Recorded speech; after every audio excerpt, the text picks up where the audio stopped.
Hello guys, welcome to my channel the Bong analytics, যেখানে আমার analysis আর আপনাদের decision. তো আজকে শুরু করা যাক অগ্নিপথ নিয়ে। আমরা দেখতে পাচ্ছি এই অগ্নিপথ নিয়ে সারা দেশ 2-3 দিন ধরে অগ্নিগর্ভ। অলরেডি দুজন পুলিশের গুলিতে একজন মারা গেছেন এবং একজন হসপিটালে ভর্তি, এবং তার অবস্থা খুবই আশঙ্কাজনক। এটা ঘটেছে সেকেন্দ্রাবাদে, এবং সারা দেশেই প্রায় 14টি রাজ্যে এই অগ্নিপথ নিয়ে উত্তাল হয়ে উঠেছে দেশ। কিন্তু এই অগ্নিপথ স্কিমটা কি, আমাদের এবার জেনে নেওয়া যাক আসলে এই অগ্নিপথ স্কিমটা কি। আর আর্মি থেকে একটা নোটিশ দিয়ে তাদের ওয়েবসাইটে জানানো হয়েছে যে এখন থেকে যে রিক্রুটমেন্ট হবে 3টে ডিপার্টমেন্টে, 3টে ফোর্সে। কি কি 3টে force? Indian air force, Indian army এবং ইন্ডিয়ান নেভিতে। এই 3টে ফোর্সের কমন রিক্রুটমেন্ট হবে কি প্রসেস দিয়ে? না, অগ্নিপথ স্কিম। এবং এই অগ্নিপথ স্কিমে যারা সিলেক্টেড হবে তারা হবে অগ্নিবীর, তাদেরকে বলা হবে অগ্নিবীর। অগ্নিপথ স্কিমের জন্য কি এলিজিবিলিটি ক্রাইটেরিয়া?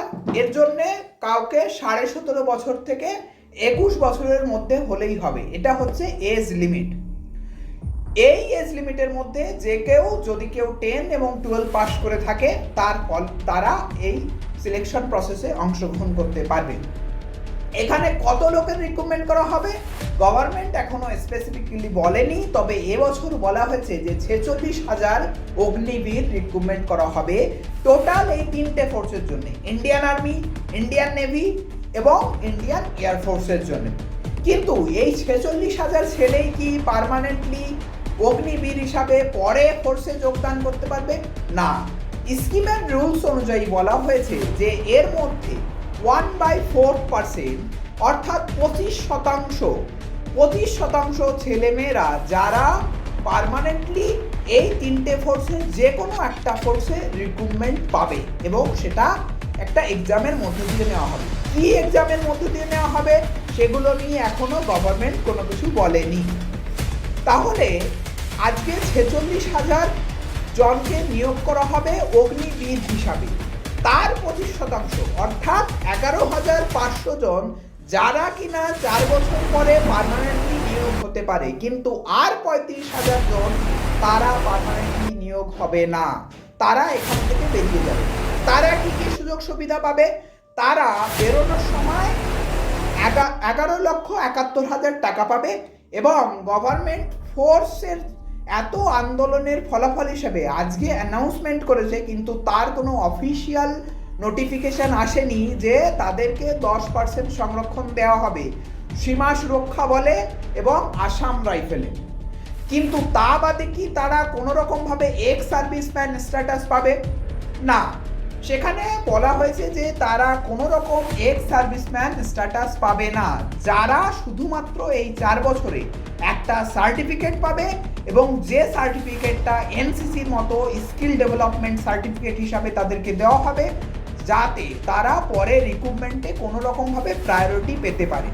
কিন্তু গভর্নমেন্ট বলেনি যে তাদের জন্য কত রিজার্ভেশন রাখা হবে কিংবা তাদেরকে নিয়োগ করাই হবে কিনা। গভর্নমেন্টের নোটিফিকেশন অনুযায়ী মাত্র 25%, 1/4 রিক্রুটমেন্ট হবে। কিন্তু এর আগে রিক্রুটমেন্ট পলিসি কী ছিল দেখে নেওয়া যাক। এর আগে যদি পাস্ট ডেটা দেখা হয় তাহলে মোটামুটিভাবে এই 3টে ওয়াল অনুযায়ী প্রতি বছর র্যালি হতো বিভিন্ন জায়গায়, রিজিওনাল সেন্টারগুলোতে, আর্মি রিজিওনাল সেন্টারগুলোতে র্যালি হতো। সেই র্যালিতে টেকনিক্যাল মোটামুটি 30 থেকে 40,000 অর্থাৎ 30 থেকে 40,000 ছেলেমেয়েরা সেখানে অংশগ্রহণ করত। তার মধ্যে থেকে 2 থেকে 3,000 এক একটা র্যালি থেকে নেওয়া হতো। প্রতি বছর 2বার করে র্যালি হতো। সারা ভারতবর্ষে যদি ধরে নেওয়া হয় 1 লক্ষ নিয়োগপত্র তুলে দেওয়া হতো এই ইউথ কিংবা এই যুবাদের হাতে, যারা কিনা ভবিষ্যতে গিয়ে 17 কিংবা 20 বছরের জন্য পার্মানেন্টলি এই আর্মি কিংবা ইন্ডিয়ান নেভি কিংবা এই 3টে ফোর্সের যে কোনো ফোর্সে তারা নিয়োগ পেত। কিন্তু গভর্নমেন্ট এই অগ্নিপথ স্কিম আনার ফলে এখন থেকে সেরকম কোনো রকম রিক্রুটমেন্ট হবে কিনা সে নিয়ে গভর্নমেন্ট কিছু বলেনি। এখানে আশঙ্কা থেকেই যায়, এবং এটা ক্লিয়ার যে গভর্নমেন্ট নতুন করে কোনো রিক্রুটমেন্ট আনবে না। এর মাধ্যমেই ওই 11,500 করে 4 বছর পর, আজ থেকে 4 বছর পর 11,500কে পার্মানেন্টলি রিক্রুটমেন্ট করবে। এই স্কিমের সুবিধাগুলো কি কি সুবিধা তারা পাবেন।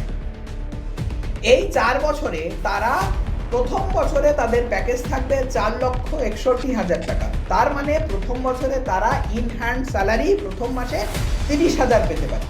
কিন্তু আমাদের যে পার্মানেন্ট স্কিম ছিল, সেই পার্মানেন্ট কমিশনের মারফতে যদি তারা নিয়োগ হতো তাহলে তারা মোটামুটি 35 থেকে 40,000 টাকা ইন হ্যান্ড পেত। কিন্তু এখন তারা 30,000 পাবে, তাদের কোনো গ্র্যাচুইটির সুবিধা তারা পাবে না, তারা পেনশনের সুবিধা পাবে না। এই 4 বছর পরে তারা কি পাবে?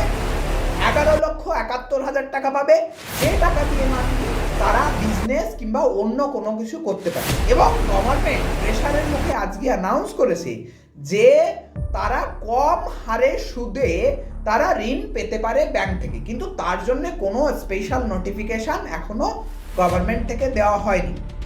তার মানে এখানে একজন যদি 17 থেকে 21 বছরের মধ্যে সে এখানে যায়, 17.5 থেকে 21, তাহলে তার এখানে এই সময়ের মধ্যে সে তো আর্মিতেই থাকলো, সে তো সেই ডিউটিগুলো করলো, তাহলে সে তার কেরিয়ার কি করে এস্টাবলিশমেন্ট করবে? এটা হচ্ছে ফার্স্ট কোশ্চেন, যে সে গ্রাজুয়েশন কখন করবে, তার অন্য যদি ডিগ্রি করার ইচ্ছে থাকে সেই ডিগ্রি কখন করবে, এটা একটা বড় কোশ্চেন থেকে যাচ্ছে।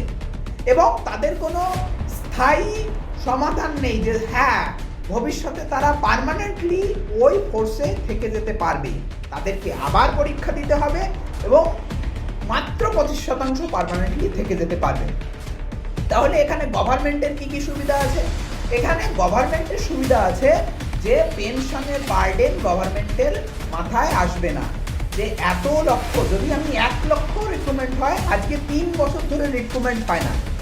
ইন্ডিয়ান আর্মি ওয়ার্ল্ডের মধ্যে টোটাল ফোর্স দিয়ে 4র্থ পজিশনে আছে, 1 নম্বরে ভিয়েতনাম আছে। ইন্ডিয়ান ফোর্সের সংখ্যা প্রায় 51 লক্ষের ওপরে।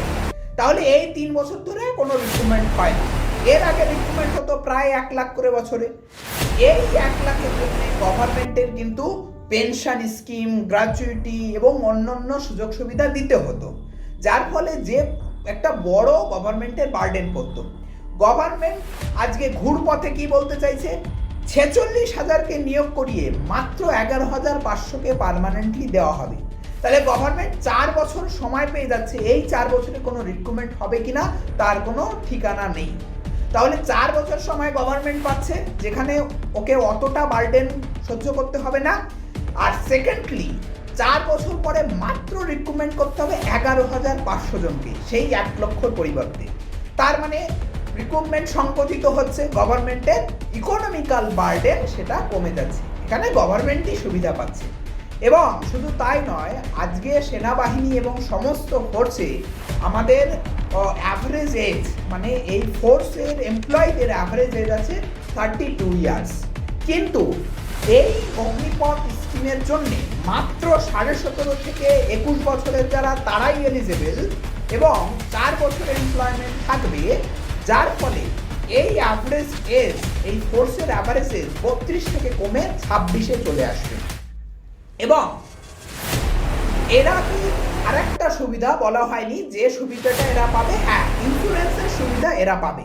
এদের যদি কোনো রকম সেনাবাহিনী এই 4 বছরের মধ্যে কোনো অগ্নিবীর যুদ্ধক্ষেত্রে গিয়ে কিংবা পাকিস্তানের বর্ডারে গিয়ে কিংবা চায়না বর্ডারে গিয়ে কোনো রকম যুদ্ধক্ষেত্রে প্রাণ হারায়, তাহলে তার ফ্যামিলি 48 লক্ষ টাকা পাবে, ডেথ ইন্স্যুরেন্স হিসাবে তাদেরকে দেওয়া হবে। এই সুবিধাটা শুধু তারা পাবে। কিন্তু আমি ক্লিয়ারলি বলছি, নোটিফিকেশন অনুযায়ী এরা কোনো রকম এক্স সার্ভিসম্যান স্ট্যাটাস পাবে না, এক্স সার্ভিসম্যান স্ট্যাটাস পাবে না, যার ফলে এদের কোনো রকম রিজার্ভেশন থাকবে না, আর পেনশন স্কিমও এদের থাকবে না। এবার আমরা দেখে নেওয়া যাক এই রকম স্কিম ভারতবর্ষে আগে কখনো ছিল কিনা। হ্যাঁ, এইটাকে যে শর্ট সার্ভিস কমিশন স্কিম বলে, এটা আগেও ছিল একবার, যখন জওহরলাল নেহরু প্রধানমন্ত্রী ছিলেন 1961 সালে চায়না ইন্ডিয়া ওয়ারের সময়। তখন 5 বছরের জন্য উইদাউট পেনশন এবং কোনো সুবিধা ছাড়াই তখন আর্মিতে লোক নেওয়া হতো 5 বছরের জন্য। কিন্তু তারপরে আমাদের ভারতবর্ষের ইতিহাসে এরকম কোনো শর্ট সার্ভিস স্কিম নেই। এখন ভারতবর্ষের 3টে ফোর্সে কিভাবে রিক্রুটমেন্ট হয়, আমি যদি আর্মির কথা ধরি তাহলে সেখানে এনডিএ অথবা র্যালির মারফতে। আমি যদি ইন্ডিয়ান এয়ার ফোর্সের কথা ধরি তাহলে সেখানে এফক্যাট আছে, এনডিএ আছে। আর যদি ইন্ডিয়ান নেভির কথা ধরি সেখানে আছে সিডিএস, ইউইএল, আবার এনডিএ। এই বিভিন্ন প্রসেসের মারফতে এখন রিক্রুটমেন্ট হয়। একটা কোশ্চেন থেকেই যাচ্ছে, সেই রিক্রুটমেন্টগুলো চলবে কি না, এইভাবে নিয়োগের ফলে সেই রিক্রুটমেন্ট বন্ধ হয়ে যাবে কিনা, এই আশঙ্কা কিন্তু থেকেই যাচ্ছে। এখন আমরা দেখে নেওয়া যাক এই আমাদের দেশের যে প্রকল্পটা, এই অগ্নিবীর স্কিম, এরকম কোনো রকম কম্পারেবল স্কিম অন্য দেশে আছে কিনা। হ্যাঁ, যদি আমি প্রথম আমেরিকার কথা ধরি সেখানে 1.4 মিলিয়ন ভলেন্টারি সোলজার আছে এবং যারা 4 বছরের জন্য রিক্রুট হয় তারা 4 বছর পরে ভলেন্টারিলি সে সেই জবটা ছেড়ে দিতে পারে, কিন্তু সে চাইলে কন্টিনিউ করতে পারে। চায়নার ক্ষেত্রে এইরকম কি রুলস আছে? চায়নার ক্ষেত্রে আছে যে 1 বছর তাকে ট্রেনিং দেওয়া হবে এবং 1 বছরের জন্য সে কন্টিনিউ করবে অ্যাজ এ ফোর্স এমপ্লয়ি হিসাবে, কিন্তু 2 বছর পরে সে যদি চায় সেটাকে ছেড়ে দেবে, সে অন্য কোনো ক্যারিয়ার গঠন করবে এবং তাদেরকেও ওরকম একটা লোনের সুবিধা দেওয়া হয়। আমি যদি রাশিয়ার ক্ষেত্রে ধরি তাহলে রাশিয়ার একটা হাইব্রিড প্রসেসের রিক্রুটমেন্ট হয়। আমি যদি ফ্রান্সের কথা ধরি তাহলে ফ্রান্সে থার্ড পার্টি দিয়ে কন্ট্রাকচুয়াল রিক্রুটমেন্ট হয়। ইসরায়েলের সঙ্গে অনেকেই কম্পেয়ার করছে এই অগ্নিপথ স্কিমটাকে। তাহলে ইসরায়েলের কি রুলস আছে? ইসরায়েলের রুলস আছে যে কোনো ক্যান্ডিডেটকে ওই দেশে যে কোনোদিন না কোনোদিন গভর্নমেন্ট জব করতে চায় তাকে প্রথমে এই ফোর্সে যোগদান করতে হবে। তাহলে মেনদেরকে কতদিনের জন্যে?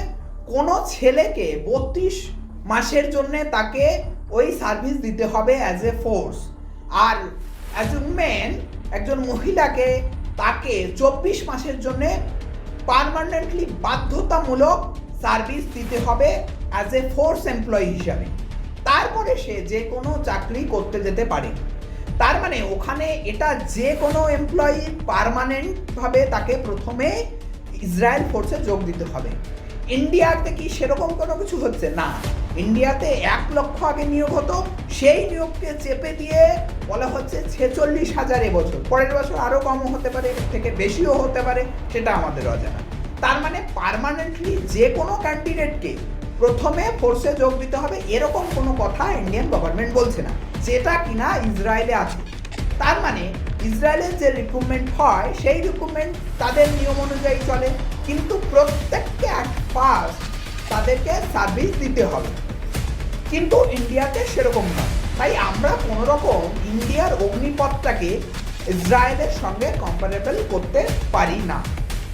যাই হোক, এখানে শেষে আমি খুব সামারাইজ করে বলতে চাইবো, এখানে একজন ক্যান্ডিডেট অগ্নিপথ স্কিমে 4 বছরের জন্য কন্ট্রাকচুয়াল রিক্রুটমেন্ট হবে, সেখান থেকে 25% অর্থাৎ 46,000 হলে 11,500 জনকে পার্মানেন্টলি রিক্রুট করা হবে এবং বাদ বাকি 35,000 জনকে বার করে দেওয়া হবে 11 লক্ষ টাকা দিয়ে।